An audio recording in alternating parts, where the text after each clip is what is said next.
আজরাইল আইসা যখন রূহ দইরা টান মারবে, ওরে তোমার আপন মা বাবা তোমারে ফেলে দিবে, আর ঘরে ঢুকাইবে না, সাদা কাপড়ের প্যাকেট বানাইয়া কবরের দেশে পাঠাইয়া দিবে। এতদিন যে মা বাবার জন্য এত পাগল হইলাম, কেউ আমার সাথে যাবে না। আমি আস্তে আস্তে দেখি আমার বন্ধু নাই, আমার পাশের লোকগুলো সব আলাদা হয়ে গেল। এক পর্যায়ে আবার সাদা কাপড়ে পেঁচাইয়া আমারে বাগ বাগানে নিয়ে রওয়ানা। ওই কবরে অন্ধকার ঘর, বাতি নাই, কোনো সাথী নাই। ওই কবরে পাড়াইয়া পাড়াইয়া মাটি দিয়া সবাই চলে গেল, আমি এখন একা। আমার ডানে মাটি, বামে মাটি, সামনে পেছনে উপরে নিচে মাটি। কই আমার বাড়ি, কই আমার গাড়ি, কই আমার সন্তান, কই আমার মা বাবা, কই আমার ক্ষমতার চেয়ার, কই আমার সম্মান। এখন এই অন্ধকার কবরে দুইজন ফেরেশতা চলে আসবে প্রশ্ন করার জন্য। রবের পরিচয় দাও, ধর্মের পরিচয় দাও, রহমতের নবীর পরিচয় দাও। আমি যদি মাওলারে না চিনিয়া কবরের বিছানায় যাই, ওরে গুনাহগার বেনামাজি তখন বলবে হা হা লা আদরি, হা হা লা আদরি, হা হা লা আদরি। আফসোস আমি কিছুই জানি না, কিছুই জানি না, কিছুই জানি না। আমার রবকে আমি চিনি না, আমার ধর্ম কি জানি না, মুহাম্মদ নবীকে আমি চিনি না। নবী বলেন সাথে সাথে আমার মাওলা রাগান্বিত কুদরতি আওয়াজ দিবেন। আল্লাহ বলবেন ফেরেশতা এর সাথে আর ভালো ব্যবহার করার কোনো সুযোগ নাই। এই বান্দারে আমি দুনিয়াতে কত আদর করছি, আমি আল্লাহ কত নেয়ামত খাওয়াইলাম। আমার দেওয়া জমিনের ফসল খাইলো, গাছের ফল খাইলো, নদীর মাছ খাইলো, একবারও শুকর আদায় করে নাই, বরং আমার নাফরমানি করেছে। আলেম ওলামারা বুঝাইলো, বুঝে নাই, বিরোধিতা করেছে।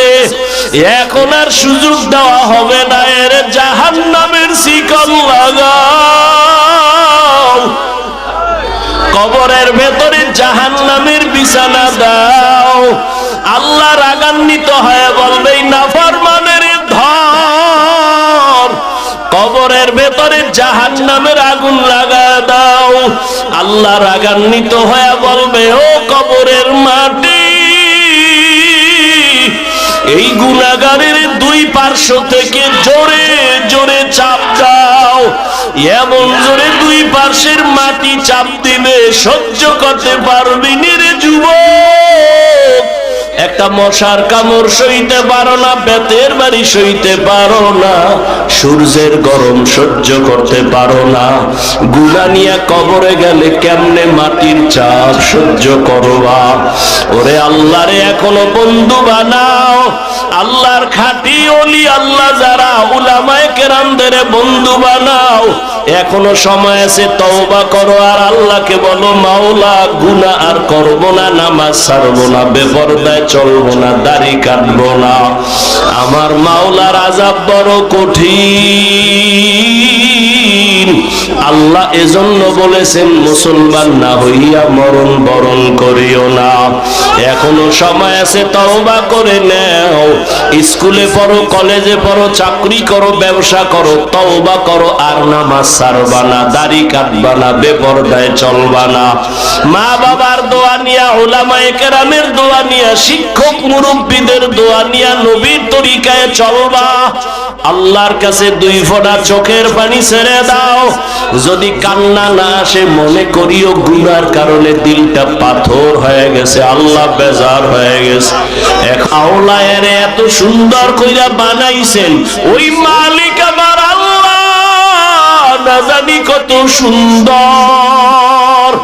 এত সুন্দর আসমান যিনি বানাইছেন তিনি কত সুন্দর, এত সুন্দর কণ্ঠ যিনি দান করছেন তিনি না জানি কত সুন্দর, এত সুন্দর রঙের ফুল বাগান সাজাইছেন তিনি কত সুন্দর। ওরে যারা মাওলার আশিক ওরা ভাবে আর খুঁজে আমার মালিক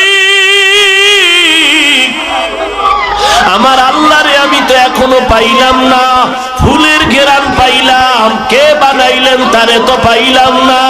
ওরে আল্লাহর মোহাব্বত যার অন্তরে জমা হয়ে গেছে, সে একবার আমার মাওলারে দেখার জন্য পাগল। হানজালা বলে, আমি নবীর দরবারে থাকলে আমার অন্তর থাকে একরকম, আমি নবীর দরবারের বাইরে গেলে তখন আবার অন্তর দুনিয়ামুখী হয়ে যায়। আমার ছেলে, আমার বাড়ি, আমার গাড়ি, আমার টাকা, আমার পয়সা, আমার ক্ষমতা, আমার চেয়ার, এই সব আমার অন্তর আইসা জমা হয়, আমি মুনাফিক হয়ে গেছি। ওমর কয়, তো এই অবস্থা তো আমারও হয়। নবীর দরবারে থাকলে দুনিয়ার কোনো চিন্তা নাই, আবার যখন নবীর দরবার থেকে বাইর হইয়া যায় তখন আবার দুনিয়া আমারে পেয়ে ফেলে, দুনিয়া আমাকে গ্রাস করে ফেলে, দুনিয়ার চিন্তা, ছেলের চিন্তা, মেয়ের চিন্তা আমাকে গ্রাস করে ফেলে। এবার কথা, চলো নবীর দরবারে চলো, সমাধান নেই। দুজনে যায়, মুনাফিক হয়ে গেছে।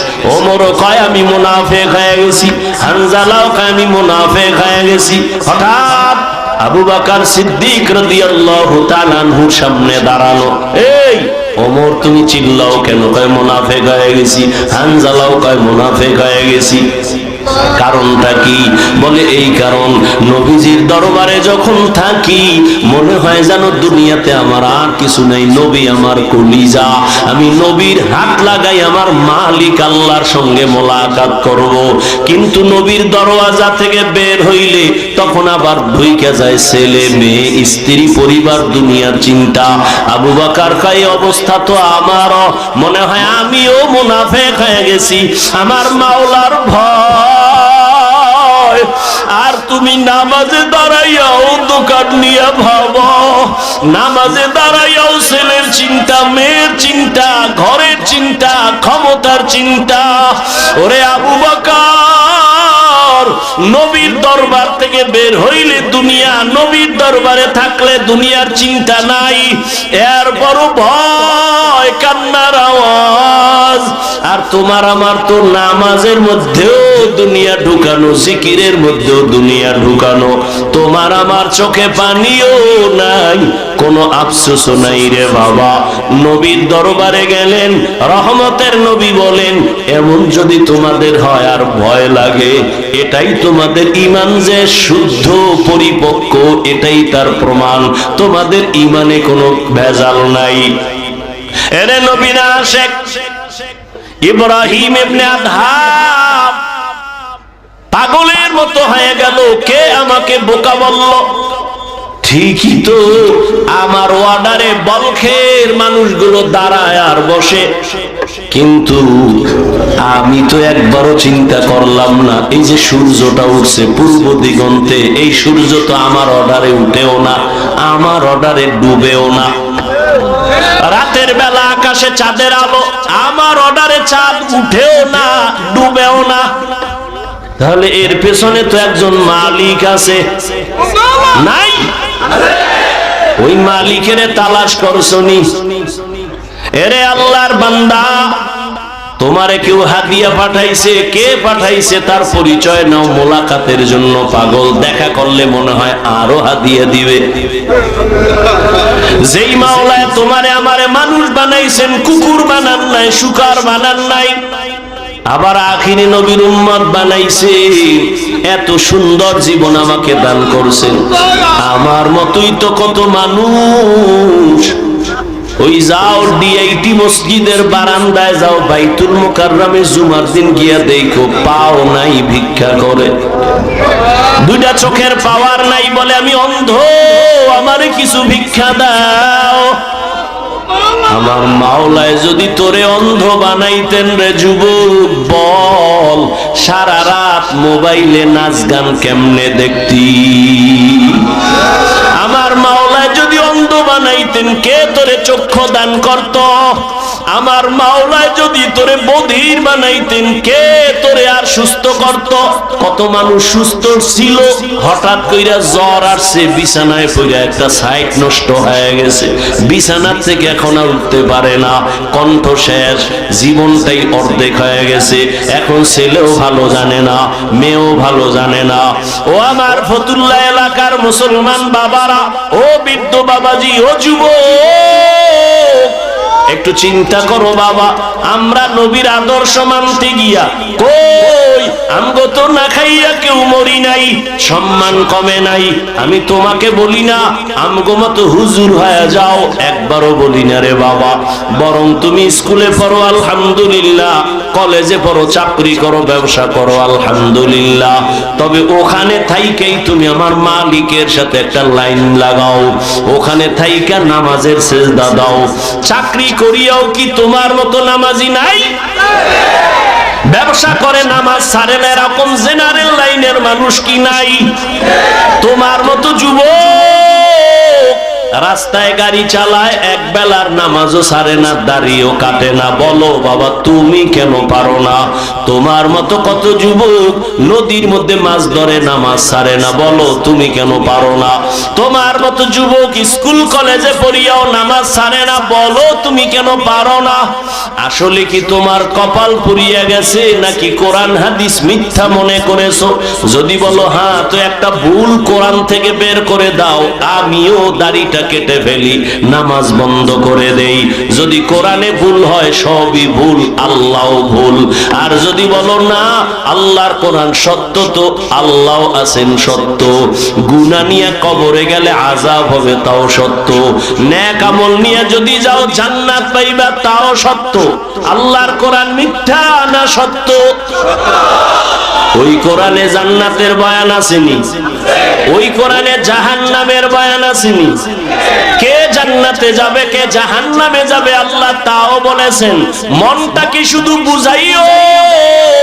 হাফিজুর রহমান ভাই তো আমাদেরকে হুজুর হওয়ার জন্য তাকিদ দেয় নাই, হাফিজ ভাই তো কওমি মাদ্রাসায় যাইতে বলে নাই, হাফিজুর রহমান তো তাবলীগ না গেলে জাহান্নামে যাবা বলে নাই।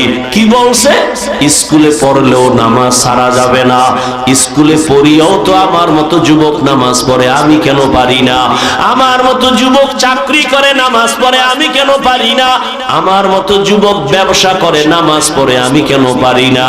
আমার কপাল বুঝি খারাপ, গুনার কারণে আল্লাহ বুঝি আমার উপরে বেজার হয়ে গেল। এখনো সময় আছে, তওবার দরজায় ফিরে আসো। আল্লাহ তাআলা বারবার ডাকে, আয়, কই যাবি বান্দা আয়, যেদিকেই যাবি জাহান্নাম ছাড়া আর কিছুই নাই। আমার দরজাটা শান্তির আর রহমতের দরজা, তওবা কর, জীবনের সব গুনাহ মাফ করে দিব।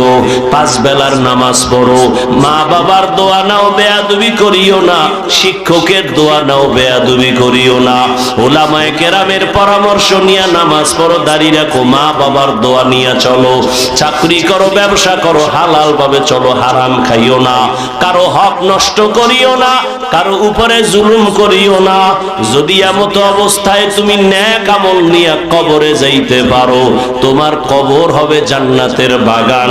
আল্লাহ তাআলা আরামের বিছানা দিবেন ফেরেশতার মাধ্যমে ঘুমানোর জন্য। আর যদি বান্দা গুনার মজা পাইয়া গুনাহ করতে করতে করতে করতে আজরাইলের হাতে ধরা খাইয়াই যাও, আজরাইল যদি আইসা দেখে তোর কানের ভেতরে গানের তার লাগানো, তুই বিছানায় শুয়া শুয়া গানের তার কানে লাগাইয়া গান শুনতেছো, আজরাইল যদি এর মধ্যে আল্লাহ পাঠায়া দেয়, অবস্থা কেমন তোমার খারাপ হয়ে যাবে। ঈমান নাই, কালেমাও তোমার জবানে আর আসবে না। নবী বলে, একটা জ্যান্ত ছাগলের চামড়া খুললে যেমন কষ্ট পায়, একটা গুনাহগার বেনামাজির রূহটা যখন আজরাইল নেয়, সেই কষ্ট শুরু হয়ে যায়। আজরাইলকে দেখে এক হাত মাশরিকে আর এক হাত মাগরিবে, পা জমিনে মাথা আসমানে, চক্ষু দুইটা বড় বড়। এখানে দেখাই গুনাহগারের কলিজার মধ্যে কম্পন শুরু হয়ে যায়। আর যেই জাহান্নাম আল্লাহ বানাইছেন, ওই গুনাহগারেরা জাহান্নামের ছবিটা দেখায়া দেয়। ও আল্লাহর বান্দা, তুমি আমি তো মানুষের কাতারেই নাই যারা মানুষ। ওই যে আবু বকরের কথা বলতেছিলাম, রহমতের নবী যার কোনো গুনাহ নাই, তিনিও কান্না করতেছেন আল্লাহর আদালতের হালাতের কথা চিন্তা করিয়া। আম্মা জান আয়েশা রাদিয়াল্লাহু আনহা বলেন, নবীজিকে আমি জিজ্ঞাসা করলাম, নবী আমার রুমে বৈশা কাঁদেন কেন? নবী বলেন, ও আয়েশা, হাসরের ময়দানে আমার উম্মতের কি উপায় হবে এই চিন্তায় আমি কান্না করতেছি। আম্মাজান বলেন, ও নবী, হাসরের মাঠটা কেমন হবে? নবী বলেন, আয়েশা, এই জমিনটা হবে কিয়ামতের মাঠ, আরাফার ময়দান হবে আল্লাহর বিচারালয়, আদালত।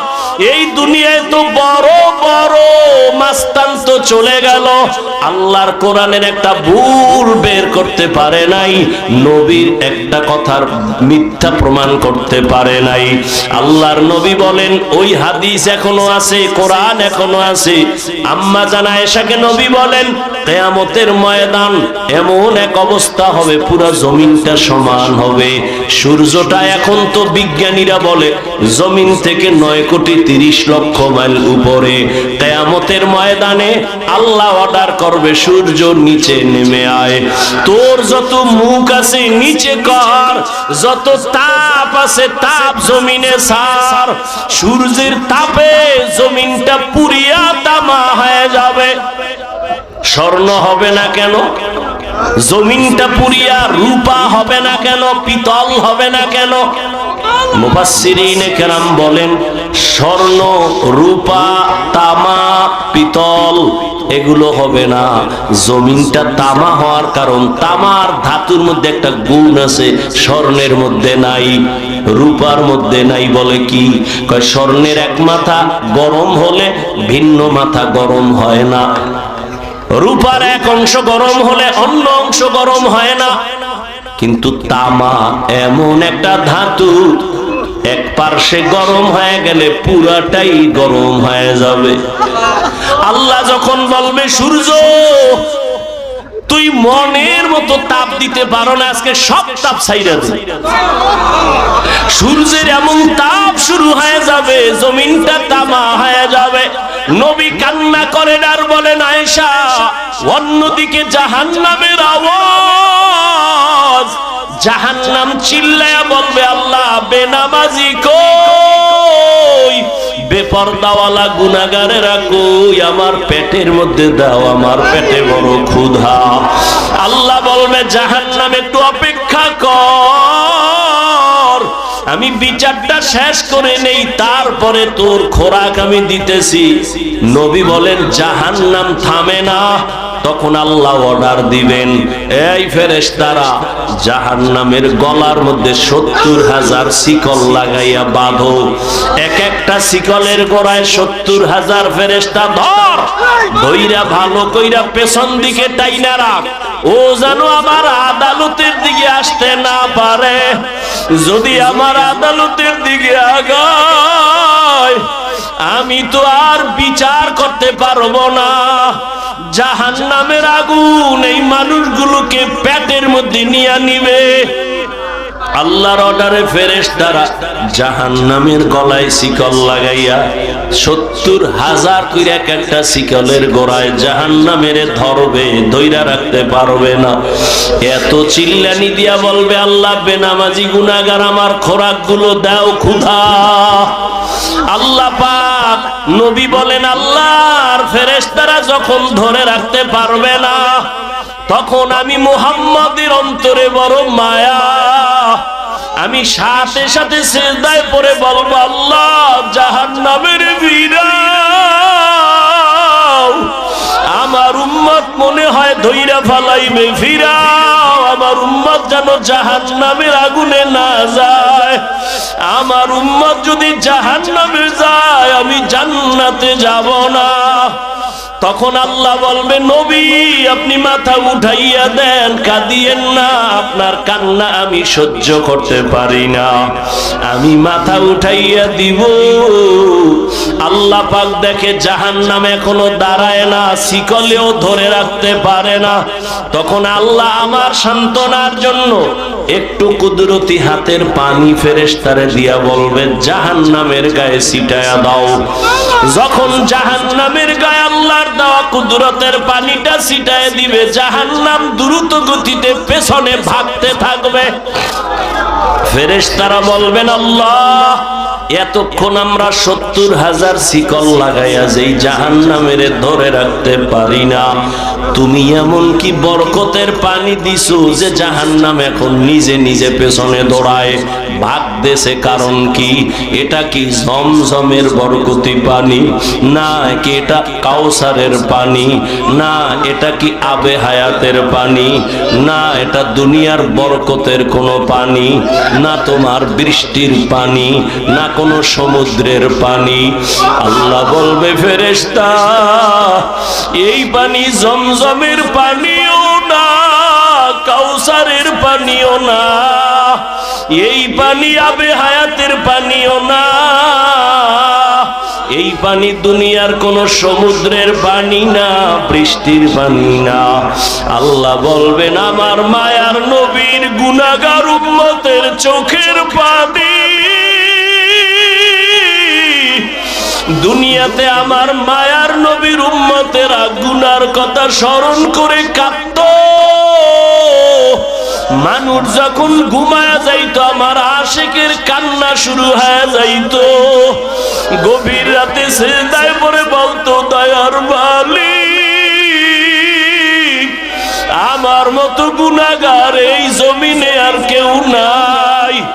গুনার কারণে আমার হাত না পাক, আমার চোখ না পাক, আমার জিহ্বা না পাক, আমার অন্তর না পাক। আয় আল্লাহ, তোমার দেওয়া সূর্যের আলো, পানি, বাতাস সব নেয়ামত খাইয়া তোমার নাফরমানি করেছি। আজ আমি গুনার কারণে মনে হয় আমার জাহান্নাম ছাড়া উপায় নাই। আমার গুনার খবর আমার মাও জানে না, বাবাও জানে না, ভাই বোন স্ত্রী পরিবারের কেউ জানে না। আমার গুনার খবর আমার মা বাবায় যদি জানতো, লাথি মেরে ঘর থেকে বের করে দিত। আমার গুনার খবর যদি আমার স্ত্রী জানতো, আমাকে স্বামী বইলে গ্রহণ করতো না। আমার গুনার খবর যদি আমার সন্তান জানতো, কোনদিন আমাকে বাবা বলতো না। ও দয়ার মালিক যে তুমি কত দয়ার মালিক, তুমি আমার সব গুনার খবর জানো। ও আল্লাহ, এ যুবকের আমার মাওলারে ডাক দে, দুই ফোঁটা চোখের পানি ছাড়, আর গুনার কত স্মরণ করে ক্ষমা চাও। আর আল্লাহরে বলো, আমার মাওলা যে কেমন দয়ার মাওলা। ওরে দরওয়াজা জানালা বন্ধ করে মোবাইলের দ্বারা যে গুনাহ করেছ, ওই দরওয়াজা জানালার ভেতরের গুনার খবর মাও জানে না, বাবাও জানে না। ওরে আমার মাওলারে ফাঁকি দিতে পারো নাই রে বাবা। আরে তোমার গুনার খবর যদি মা জানতো, ঘর থেকে বের করে দিত। কিন্তু আমার মাওলা যে কেমন দয়ার মালিক, গুনাহ করছি দেখছি, এরপরও ঘরের থেকে বের করে দেয় নাই, সম্মানের চেয়ার থেকে ফালাইয়া দেয় নাই। ও আল্লাহর বান্দারা, আজকে বাড়ি পাইছো, গাড়ি পাইছো, সন্তান, বিবি, পরিবার, ক্ষমতা সবই পাইলা, কিন্তু আজকে যেইগুলি পাইয়া পাগল, চিন্তা করে দেখছো এগুলি কিছুই তোমার আমার আপন না।